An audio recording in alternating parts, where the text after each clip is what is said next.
جو میرا حق بنتا ہے، حالانکہ گاڑی کی، بیل گاڑی کی ذمہ داری، بیل گاڑی کو ایک جگہ سے دوسری جگہ اگر میں ساتھ نہ دوں تو یہ بخیر و عافیت پہنچ ہی نہیں سکتی۔ اب یہ کتے کے ذہن میں یہ زوم، یہ وہم، یہ خوش فہمی پیدا ہو گئی کہ یہ سارا سسٹم، یہ سارا سلسلہ، یہ مال برداری کا، یہ بیل گاڑی کا، یہ جو کسان ہے، اس کا جو ڈرائیور ہے اس بیل گاڑی کا، اس کی ساری روزی روٹی تو چل رہی ہے میری وجہ سے، اور یہ میرے ساتھ ناانصافی اس طرح سے کرتا ہے کہ جہاں کہیں بھی جا کے اس نے رکنا ہوتا ہے کوشش کرتا ہے کسی ندی یا نالے کے قریب رکے، وہاں جا کر سب سے پہلے یہ اپنے بیل کو کھول کر اس کو ندی نالے سے تازہ پانی لا کر پلاتا ہے، گاڑی سے، بیل گاڑی سے اتار کر اس کے آگے چارہ ڈالتا ہے، اور بیل گاڑی کے خانے سے نکال کر اپنے لیے کھانا کھانے کے لیے بیٹھ جاتا ہے سائیڈ پہ ہو کر درخت کے سائے کے نیچے، اور جب کھا چکتا ہے تو جو بچا کھچا کھانا ہوتا ہے وہ میرے حصے میں آتا ہے، مجھے وہ عطا کرتا ہے۔ یہ میرے ساتھ سراسر ناانصافی ہے، حالانکہ مال برداری کا کام، بیل گاڑی کا کام میری موجودگی کے علاوہ بغیر چل ہی نہیں سکتا۔ یہ وہم ہو گیا کتے کو، یہ زوم ہو گیا، یہ غلط فہمی ہو گئی۔ ایک دن اس کتے نے فیصلہ کیا، تنگ آ کر اس نے چلتے چلتے کچھ ہی دن گزرنے کے بعد اس نے سوچا یہ کہ اگر ایسا ہے تو ایسا ہی صحیح، میں بھی کچھ ایسا کروں گا کہ اس مالک کو، بیل گاڑی کے مالک کو میری اہمیت کا پتہ چلے، جب اس کا کام رک جائے گا، ختم ہو جائے گا، تو اسے پتہ چلے گا کہ کتے کی اہمیت کیا ہوتی ہے، میری ویلیو، وقت کا اور قدر کا اندازہ اسے اس وقت ہوگا جب میں اس کے ساتھ دھوکہ اور دغا کر جاؤں گا۔ یہی کیا اس نے۔ ایک دن سوچتے سوچتے، چلتے چلتے اس کے ذہن میں ایک ترکیب آئی، کتے کے ذہن میں۔ اس نے اچانک سے آنکھیں بند کیں اور دم دبا کر بیٹھ گیا، دم سدھ ہو کر، دم دبا کر بیٹھ گیا ایک جگہ پہ۔ اس نے سوچا یہ کہ دیکھتا ہوں میرے بغیر، میری حفاظت کے بغیر، میری سروسز کے بغیر یہ بیل گاڑی کہاں تک جا پاتی ہے، کیسے چلتی ہے، کیسے کام ہوتا ہے اس کا۔ اچھا، کافی دیر تک وہ کتا آنکھیں بند کر کے بیٹھا رہا۔ کافی دیر گزرنے کے بعد جب اس نے آنکھیں کھولیں تو وہاں پہ بیل گاڑی تو نہیں تھی، لیکن جنگلی جانور اس کے ارد گرد کافی اکٹھے ہو رہے تھے،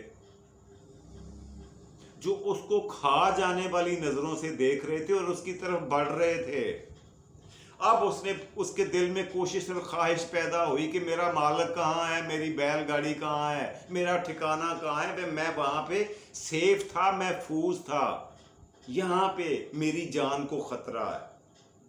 اور یہ سب کچھ اس لیے ہوا ہے کہ میں نے اپنے آپ کو ڈی اٹیچ کر لیا، علیحدہ کر لیا، سیپریٹ کر لیا ہے اس بیل گاڑی سے۔ اب اسے احساس ہو گیا کہ کتنی بڑی غلطی سرزد ہوئی سی اس سے، لیکن وقت کا پہیہ بہت گھوم چکا تھا، وقت بہت آگے نکل چکا تھا، اور بیل گاڑی وقت کے ساتھ ساتھ اور بھی آگے نکل چکی۔ اب بہت سے جنگلی خونخوار جانوروں نے کتے پر حملہ کیا، اس کو زخمی کر دیا، بدترین حالت میں، زخمی حالت میں، قابل رحم حالت میں وہ جان بچا کر وہاں سے بھاگنے میں کامیاب تو ہوا، لیکن کئی دن تک وہ اپنی بیل گاڑی اور گھر تک نہیں پہنچ سکا۔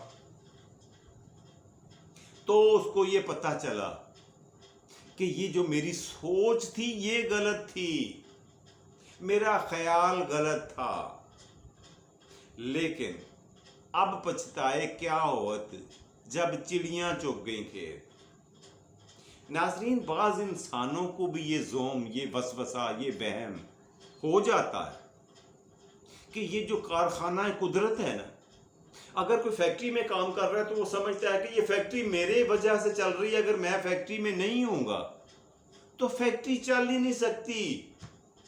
اگر کوئی دفتر میں کوئی بندہ کام کر رہا ہے تو اس کو بھی یہ وہم ہو سکتا ہے۔ میں نے خود دیکھا ہے کئیوں میں کہ اس کی سوچ یہ ہوتی ہے کہ اگر میں دفتر سے چلا جاؤں تو یہ دفتر ایک ہفتہ نہیں چل سکتا، یہ بند ہو جائے گا، ختم ہو جائے گا۔ ایون یہاں تک کہ گھر کے سربراہ جو ہوا کرتا ہے، ایک فیملی کا، ایک خاندان کا، اس کے ذہن میں بھی بعض اوقات ایسا وہم، ایسا خیال، ایسا زوم آ جاتا ہے کہ اگر میں اس گھر میں نہ ہوں تو اس گھر کا چلنا مشکل ہی نہیں، ناممکن ہو جائے گا۔ اسی طرح کا خیال ایک بندے کے ذہن میں آ گیا۔ اس نے سوچا یہ کہ میں سارا دن محنت مزدوری کرتا ہوں، شام کو روزی روٹی کا بندوبست کر کے لا کے گھر میں دیتا ہوں تو گھر کا چولہا جلتا ہے۔ اگر میں یہ سارا کچھ نہ کروں، اگر میں یہ سارا کچھ چھوڑ دوں تو یہ گھر، یہ فیملی، یہ خاندان چند دن بھی سروائیو نہیں کر سکتا، آگے نہیں بڑھ سکتا، بچ ہی نہیں سکتا، زندہ ہی نہیں رہ سکتا، یہ چل ہی نہیں سکتا۔ اور گلہ اس کے دل میں یہ تھا کہ مجھے وہی، میری یہاں پہ عزت کوئی نہیں ہے، میری یہاں پہ وہ قدر نہیں ہے، میری یہاں پہ اپریسیشن نہیں ہے، مجھے قابل ستائش نہیں سمجھا جاتا، مجھے ایویلیویٹ نہیں کیا جاتا، میری ریسپیکٹ نہیں کی جائے گی، وغیرہ وغیرہ۔ ایک دن سوچ لیا اس نے، تہیہ کر لیا اپنے ذہن میں کہ میں اپنے گھر سے اچانک غائب ہو جاؤں گا، دیکھتا ہوں یہ گھر میری موجودگی کے بغیر کیسے کتنے دن چلتا ہے۔ اب وہی وہم، وہ جو بیل گاڑی والے کتے کا تھا، وہ انسان کے دل میں پیدا ہو گیا، وسوسہ، وہم، ایک زوم، غلط فہمی پیدا ہو گئی کہ میرے بغیر یہ گھر نہیں چل سکتا۔ وہ اس نے اچانک گھر سے غائب ہوا، اور کیا کہا جاتا ہے 2 سال تک گھر میں نہیں آیا، دور کہیں جا کے رہنے لگ گیا، اپنا کمائی کر کے دیہڑی لگا کے کھانا وانا اور گزر اوقات کرتا رہا۔ اب جو اس کے نابالغ بچے تھے، بیوی تھی گھر میں، گاؤں والوں نے، محلے والوں نے، گلی والوں نے، ہمسایوں نے، پڑوسیوں نے دیکھا کہ یہ ان کے حالات یہ ہیں، تو کسی نے ان کے لیے کپڑوں کا انتظام کر دیا، کسی نے ان کے لیے اناج کا بندوبست کی ذمہ داری لے لی، کسی نے ان کے اسکول کی فیس کی ذمہ داری لے لی، اور یوں اس گھر کا سلسلہ پھر سے، بلکہ عین ممکن ہے کہ اب کی بار پہلے سے زیادہ بہتر چلنے لگ گیا۔ 2 سال کے بعد رات کے وقت وہ بندہ پریشانی کے عالم میں واپس اس لیے لوٹا، اس نے سوچا کہ میری بیوی بچوں نے مجھے تلاش کرنے کی کوشش ہی نہیں کی، مجھے ڈھونڈنے کی، میرے پیچھے کیوں نہیں بھاگے، مجھے تلاش کرتے کرتے یہاں تک کیوں نہیں پہنچے، وہ تو گھر سے نکلے ہی نہیں، میں جا کے دیکھوں تو ماجرا کیا ہے۔ رات کا وقت تھا جب وہ اپنے گاؤں میں پہنچا، اپنے گھر کے دروازے پہ پہنچا، دستک دی، اندر سے بیوی نے پوچھا کون ہے، تو اس نے، بندے نے اپنا نام بتایا کہ میں آپ کا خامند ہوں، میرا یہ نام ہے۔ تو بیوی نے کہا کہ حضرت جائیے، جہاں سے آپ آئے ہیں وہیں تشریف لے جائیے، آپ کے بغیر ہمارا گھر پہلے سے زیادہ اچھی حالت میں چل رہا ہے، آپ کی غلط فہمی کو دور ہو جانا چاہیے، آپ کے زوم کو، آپ کے وہم کو نکل جانا چاہیے، ہم نے آپ کے بغیر زندہ رہنا سیکھ لیا ہے، بچوں نے بھی اور میں نے بھی۔ دوبارہ بچوں کے سامنے آ کر، ہماری زندگی میں آ کر ہمیں پھر سے ایک دفعہ دکھ دینے کا، اپنی جدائی کا صدمہ دینے کی کوشش نہ کریں، بہتر ہے آپ جہاں سے آئے ہیں وہیں چلے جائیں۔ وہ بندہ سر پکڑ کے بیٹھ گیا اور باہر جا کر، گاؤں سے باہر جا کر رات گزاری۔ صبح ہوئی تو سوچنے یہ لگا کہ واقعی کارخانہ قدرت جو ہے، یہ میری کتنی بڑی غلط فہمی تھی، انسانوں میں ہوا کرتی تھی، میں نے آپ کو بتایا ہے نا، یہ دفاتر میں نے دیکھا ہے، فیکٹریوں میں دیکھا ہے، اور کئی آفیسز کے علاوہ فیملیز میں نے دیکھا ہے کہ کئی لوگوں کو یہ دماغ میں خناس، یہ خرابی پیدا ہو جاتی ہے، یہ ٹھکانہ کر لیتی ہے بات کہ اگر میں نہیں تو کچھ بھی نہیں، میرے بغیر کخ نہیں چل سکتا، حالانکہ ان کو جان لینا چاہیے کہ ان کے جانے سے کچھ نہیں۔ ایک مشہور زمانہ شعر مجھے پھر سے یاد آ گیا، شاید میں آپ کو سنا چکا ہوں، وہ یہ ہے کہ میرے مرنے سے کچھ نہیں ہوگا، میرے مرنے سے کچھ نہیں ہوگا، میرے ہونے سے کچھ ہوا ہے کیا؟ یہ جو کارخانہ قدرت ہے نا، یہ ازل سے ہے، ابد تک چلتا رہے گا۔ کسی کے بندے کے چلے جانے سے، کسی کے مر جانے سے، یا کسی کے تشریف لے جانے سے اس پہ کوئی فرق نہیں پڑتا، اس کی ریپلیسمنٹ آ جاتی ہے، اس کی جگہ لینے والے بہت آ جاتے ہیں، اور عین ممکن ہے کہ اس جو آنے والے ہیں وہ اس بندے سے بہتر ہوں۔ یہ غلط فہمی اپنے ذہن سے نکال دیں اگر کسی کے ذہن میں ہے۔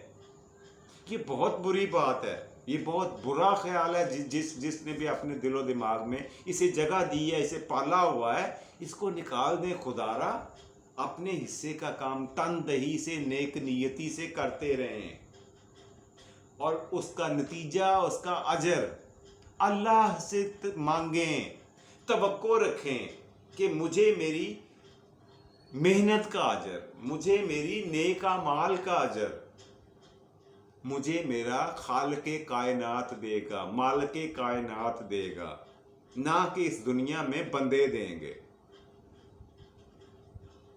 اپنی حصے کا، اپنی ذمے کا کام نیک نیتی اور دیانتداری سے کرتے جائیں اور آگے بڑھتے جائیں۔